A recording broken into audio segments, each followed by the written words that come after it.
है और आईओसी के शेयर में हमने देखा है कि लोगों का इंटरेस्ट बहुत ज़्यादा रहता है। वैसे तो ये भी छोटे शेयर ऊंची छलांग की कैटेगरी में क्वालिफाई करता है, लेकिन आज हमने इस स्टॉक को स्टॉक एक्सरे में इसलिए शामिल किया है क्योंकि अक्टूबर से लेकर लगातार आप देखिए शेयर में गिरावट ही देखने को मिल रही है। क्रूड में जिस तरह का मूव आया उसका इंपैक्ट स्टॉक पे बनता हुआ दिखा है। अक्टूबर में आप देखिए तो ये शेयर 180 रुपये के आसपास की रेंज में था और अब अगर आप देखेंगे तो वहाँ से करीब करीब 30% के आसपास की गिरावट इस शेयर में देखने को मिल चुकी है।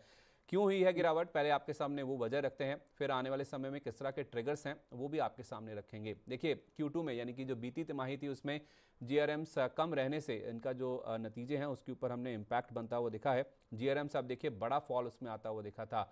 $6.5 के आसपास इनके जीआरएम से वो घटकर $1.5 प्रति बैरल के आसपास आ गए, यानी कि $5 प्रति बैरल के आसपास का इनके जो जीआरएम से ग्रॉस रिफाइनिंग मार्जिन है उसमें हमने इम्पैक्ट आता हुआ दिखा था।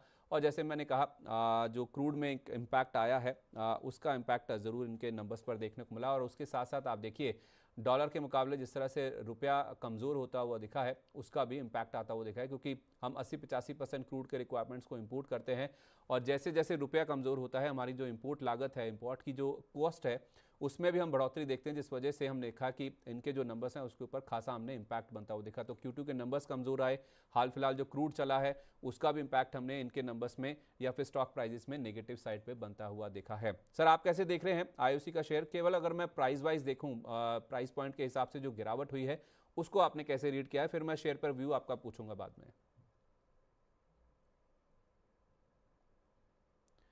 अंजुल सर आप मुझे अगर सुन पा रहे हैं, थोड़ा लगता है तकनीकी दिक्कत है जिस वजह से उनसे हमारा संपर्क नहीं हो पाया, लेकिन जैसे मैंने कहा रुपया जिस तरह से कमज़ोर हुआ है, नए रिकॉर्ड लोज बना रहा है रुपया, उसका इम्पैक्ट हमने स्टॉक प्राइस पर देखा। सर मैं आपका व्यू पूछूंगा कि स्टॉक में करना क्या है, लेकिन जो एक गिरावट हुई है, रुपया कमज़ोर हुआ है, क्रूड चला है, उसका इम्पैक्ट हमने ओएमसीज पर इन जनरल काफ़ी तेज़ रिएक्शन आता हुआ देखा है।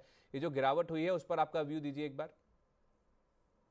सर वीकली चार्ट पे लास्ट वीक फाइनली हैमर बन के क्लोज हुआ है, तो जो मैं रिजेक्शन कैंडल का वेट कर रहा था फाइनली वो रिजेक्शन कैंडल बन चुकी है और आज हम हैमर हाई के ऊपर ट्रेड कर रहे हैं। तो यहाँ से सीधा सीधा वीकली चार्ट पे 20 वीक मूविंग एवरेज 144 आता है, वो पहला टारगेट बन रहा है और उसके ऊपर निकलते से स्टॉक में 170 से 180 का लेवल खुल जाएगा और उसके बाद 225 का डीप डिस्काउंटेड प्राइस पे मिल रहा है। क्रूड यहाँ पे ऑलमोस्ट, अगर नाइमेक्स पे आप क्रूड ऑयल का चार्ट देखेंगे तो वीकली स्विंग हाई रिजेक्ट कर रहा है, यानी यहाँ से क्रूड में गिरावट स्टार्ट होने वाली है और क्रूड में अगर गिरावट स्टार्ट होती है तो इनके लिए पॉजिटिव इफेक्ट आने लगेगा। तो स्टॉक ऑलरेडी बॉटम आउट लग रहा है, लॉन्ग टर्म इन्वेस्टर्स को यहाँ से लेके छोड़ देना चाहिए।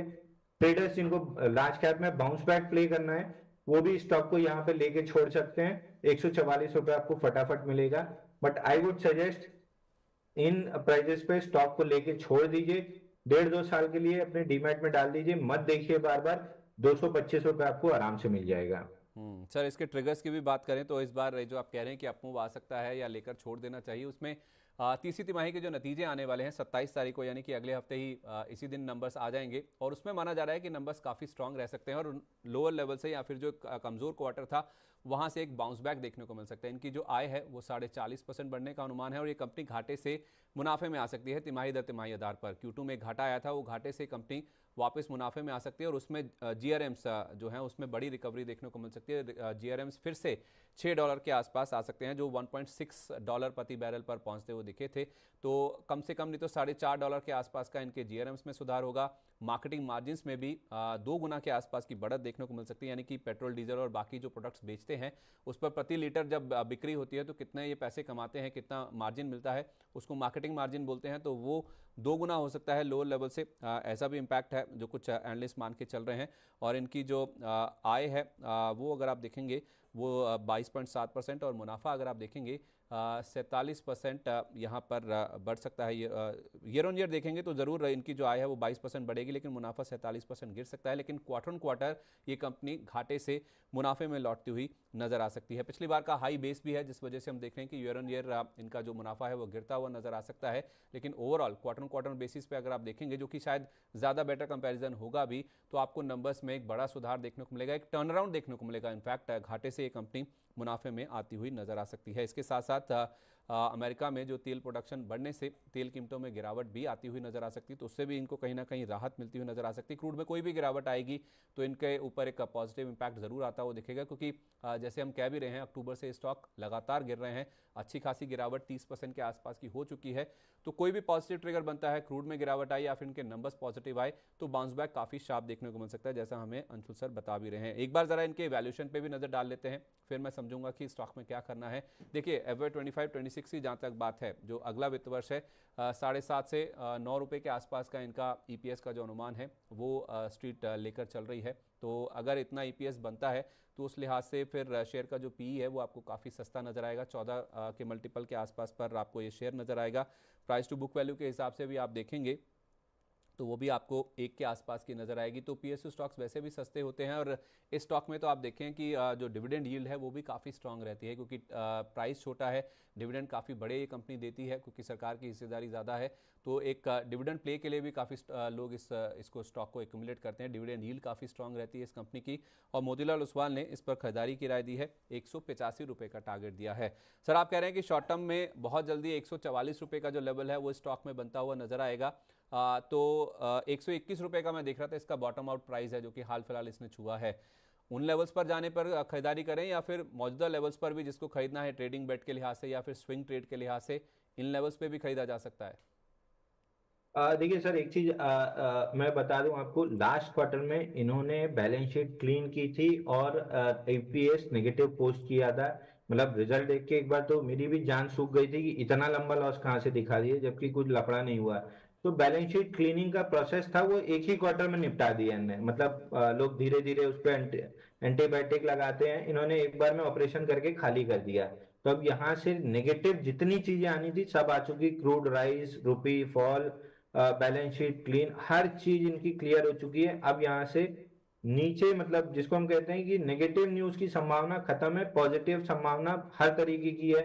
क्रूड गिर जाए तो इनके लिए पॉजिटिव है, रुपए में थोड़ी मजबूती आ जाए तो इनके लिए पॉजिटिव है, नंबर अच्छे आ जाए तो इनके लिए पॉजिटिव है। सिंगापुर ग्रॉस मार्जिन सुधर चुकी है, जिसका इफेक्ट 1.5 से 2 महीने बाद इंडिया में दिखना चालू होता है। तो वहां पे भी 1-1.5 महीना निकल चुका है, तो यहाँ पे भी वो पॉजिटिव इफेक्ट सब चीजों के लिए दिखना स्टार्ट होना चाहिए।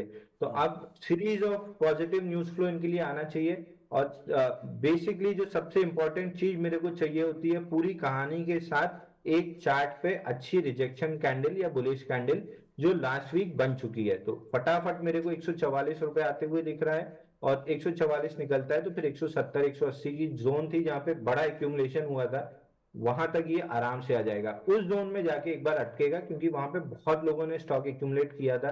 तो जो घबराए बैठे हैं कि मेरा बहुत नीचे आ गया, रेट आने पर निकलने की कोशिश करेंगे, तो वहां पे एक बार सेलिंग एब्जॉर्ब करने में स्टॉक को दिक्कत आएगी। बट वो लेवल निकलने के बाद सीधा सीधा 225 रुपए दिख रहा है। तो जो भी लॉन्ग टर्म इन्वेस्टर्स हैं, आंख बंद करके यहाँ पे आईओसी को आप भर के बैठ जाइए 1.5-2 साल के लिए।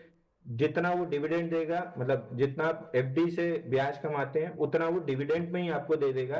कैपिटल एप्रिसिएशन आपको अलग मिल जाएगी। तो एफडी का पैसा निकाल के ऑयल मार्केटिंग स्टॉक्स में डाल देना चाहिए इस समय। 1.5 से 2 साल का नजरिया है तो पैसा डाल दीजिए, एफडी से पैसा निकाल के इनफैक्ट यहाँ पे डाल दीजिए। एफडी से ज़्यादा अच्छा रिटर्न आपको ऑयल मार्केटिंग कंपनीज में मिल जाएगा छोटी अवधि में, बहुत ही छोटी अवधि में। 144, उसके बाद 170, 180 और 185 का ही लेवल इनफैक्ट मोतीलाल ओसवाल का है, जो टारगेट प्राइस उन्होंने दिए हैं। ये लेवल्स भी आते हुए नजर आ सकते हैं। अगर वो लेवल पार हो गया तो फिर 225 रुपये तक भी ये स्टॉक जाता हुआ नजर आ सकता है। तो यहाँ पे आपको ज़रूर खरीदारी करके चलना है। तो